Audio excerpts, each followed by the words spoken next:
going on? It's your boy KQ, KC Boxing. First of all, change of pace. First of all, I want to thank my subscribers.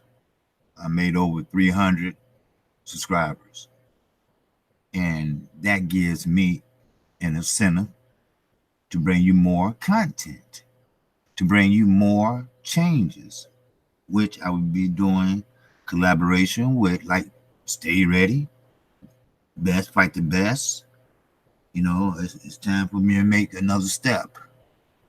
And I want to thank the LDBC for their encouragement, because that's one thing they do. They do encourage their own. And I am the LDBC. And again, thank you, my subscribers. I thank you from the bottom of my heart, and I mean that, because you giving me a incentive to do something that I love to do. And that's talk boxing. And with that, man, let's get to it. God damn it, shit. Man, now, everybody want to talk about, let me fix this real fast, just 1 second. Everybody want to talk about who is, hey, what's up, CB brother, man? Man, you my guy, man. I want to collab with you too, man, one day, because, if it weren't for you all, man, with that encouragement, man, and I love boxing, man, you just don't know. I look up to people like you, Banan, 78 Sport, Black Fight Fan, LDBC, hey, that's what's going on. That's what's happening. I mean, we raised Deontay Wilder profile, man, shot up to 33%. I had somebody to figure it out, kind of. That's a hell of a jump, Now he's one of the known heavyweights in the world. Don't believe that shit about the UK where nobody know who he is. Everybody know who he is. And I appreciate you for what you do. And I appreciate all you all. Like I say, we have what they call ingredients that we all can add into the cake. You add your specialties. I add mine. Fanon add his. 78 Sport add his. Then when we get through, we got one hell of a cake.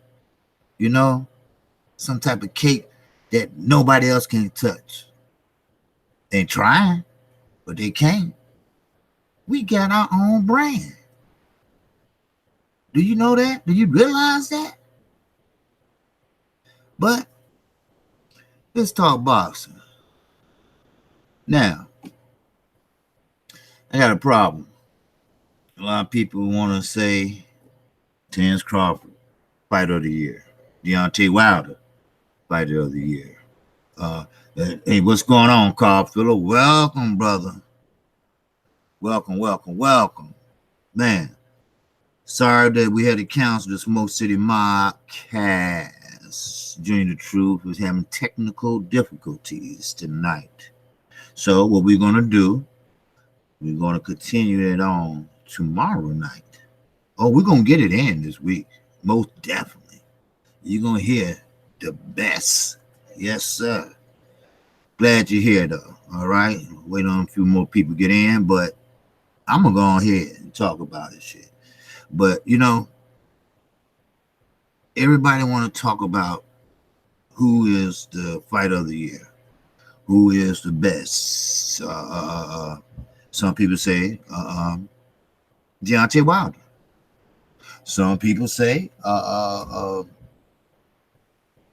the cruiserweight, Usyk, and some people say Terence Crawford. Now I'm gonna have to say Terence Crawford. Deontay Wilder, he's right neck and neck though. I gotta, Terence Crawford, he got Fighter of the Year at 140. Okay, he haven't done shit really at 147. Yeah, he captured a belt, but I have to go with Wilder though. I'm serious. I really do. But Usyk, cruiserweight. What? How many is it? 6 in the cruiserweight? 7 maybe. The cruiserweight is not a very strong division, so therefore the competition is not strong. Now, if you're a top level fighter in the cruiserweight, then you pretty much gonna unify that division, no problem. Now, you want to move up to heavyweight, this and that, go right ahead, brother. But you will get your ass knocked on your ass because he's not big enough. He's not strong enough, but he might be quick enough. The one thing about a southpaw always carry that slight edge, just a little slight edge. That's all they might carry, just a little slight edge, and that's it. But he ain't gonna fight no Deontay Wilder. Wilder killed that boy. But this is what I'm gonna say here. While I'm waiting, I see some people listening in now, but I got to go with Wilder.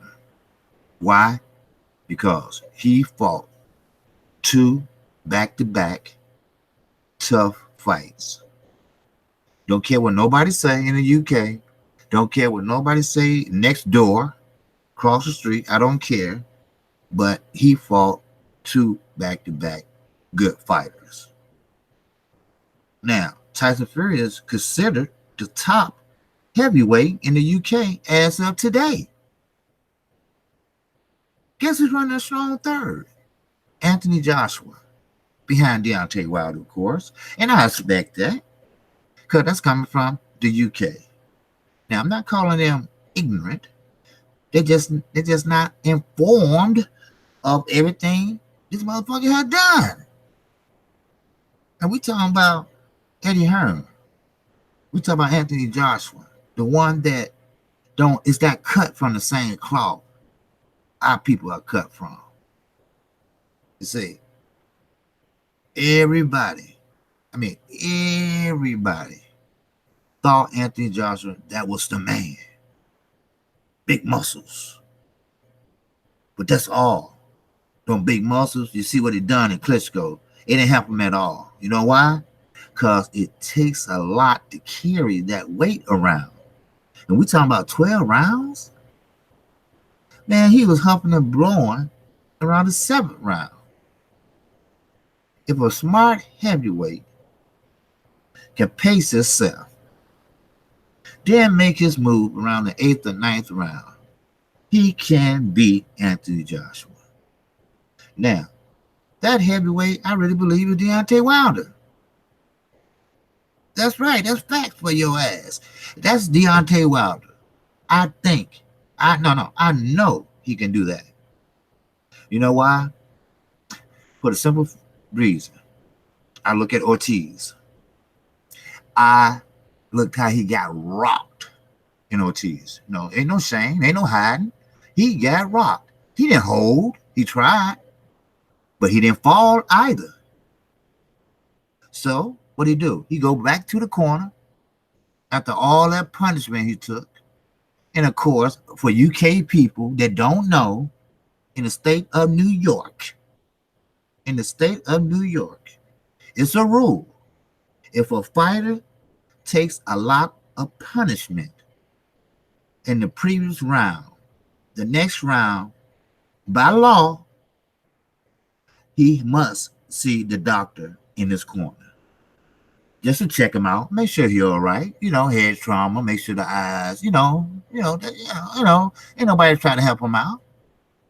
Not like Anthony Joshua. This is a law in New York. Now, it's not in every state, but New York, they follow this shit. So, Wilder shook off them cobwebs and got out there and knocked Ortiz's ass out. Then, he fought Fury.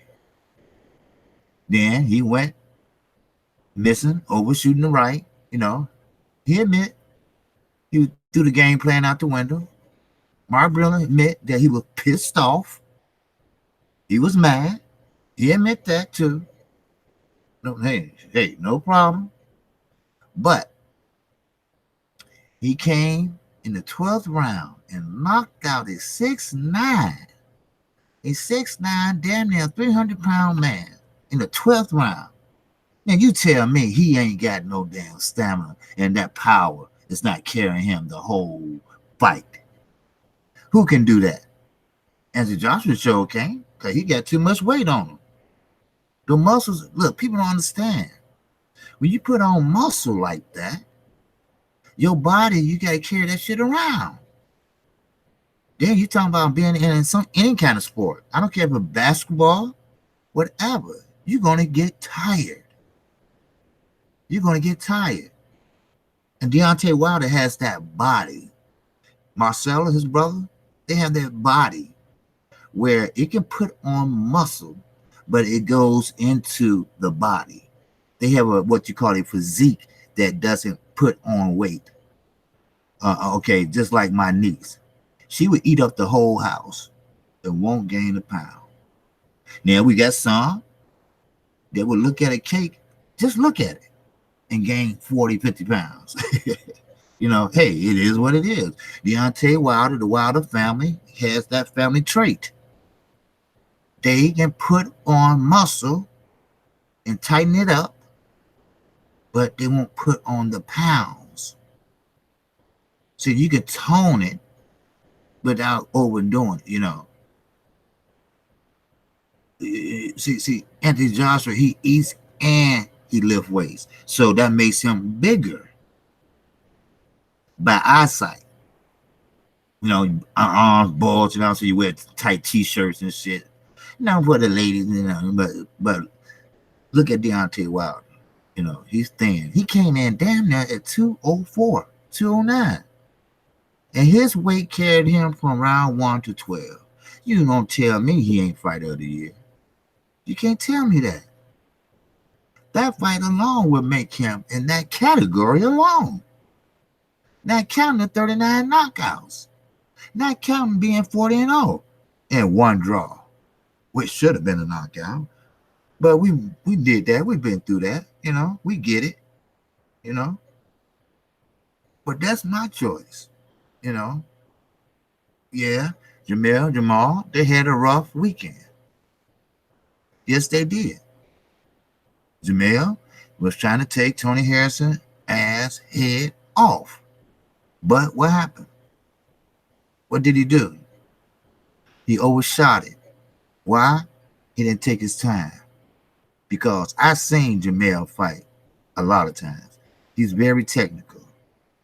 He's very methodically sound. He'll find a method and change up. I've seen it. I've seen it too many times. Yes, he's a good puncher. Matter of fact, since he's been with Derrick James, he's been sitting down on his punches more. Yes, he has. He's been sitting down on punches more than I ever seen. And he's starting to go to the body more. Sound familiar, right? Earl Spence. The body snatcher. That's what he like to call himself now. But in that fight, I thought in round 1, okay, this is going to be a technical fight. I can see that right now. Tony Harrison, but he was fighting on the back foot. He did well. Don't get me wrong. But Jamal was the most aggressive. He kept coming forward. He was pretty much chasing Harrison down. And when you make the fight, he outpunched him too now. Don't get me wrong. He threw more punches and landed more. And he was the aggressor. Now, how can you lose a fight just on that alone? I don't know. Like I say, worst scenario would be a draw. I don't give a shit what Teddy Atlas say. I don't give a shit what other naysayers. And Jamal, he's not going to lie. Tony Harrison probably did tell him he won. You know, but he ain't going to let everybody else know that. You know, I hope they ain't throwing him no parade in Detroit because he don't deserve it and they can't afford it. So it is what it motherfucking is. That's right. But now I'm gonna move on to Jamal. Jamal, he won, yes. Was it the best fight he ever fought? Hell no. Jamal had a heavy mind that night. Him and his brother, identical twins, 1 minute apart, share the same DNA. So they're going to share the same feelings, very close. Did you see his face when he was sitting there and saw his brother lose his championship? It like somebody stole his candy, his money, or whatever.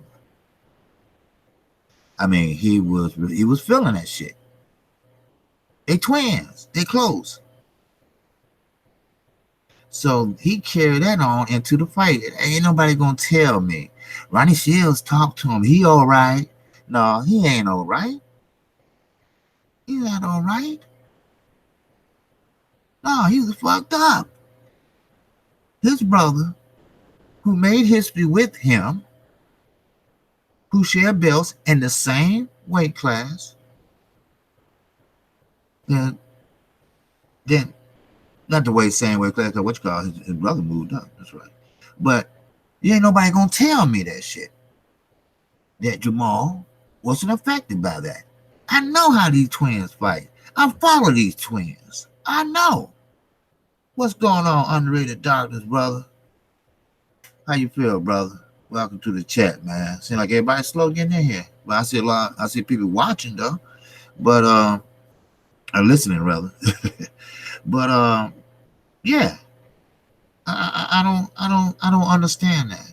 You know, I know boxing and I know these twins. I've been following these twins for years. They got the same rap that Deontay Wilder was getting in the boxing community. The boxing community did not recognize these guys. Not until they started knocking niggas out. But that still didn't help either. Because Deontay Wilder was knocking niggas out, man, since day one. When he was 20, when he had 25 knockouts, he shouldn't have been able to walk down the street without getting mugged.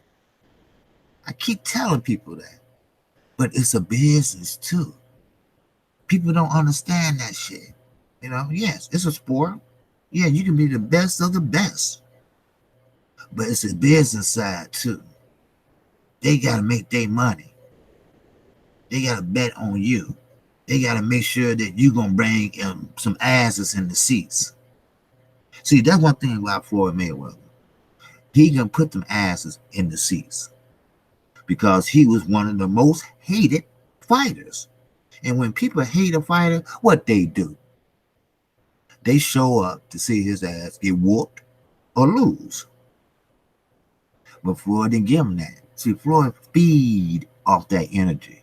He feed off that negativity. That's what he does. Yes, what you say? Smoke City Mobcast is on, so I would check you out. Like, oh, it's on? Okay, cool. All right, I'm out.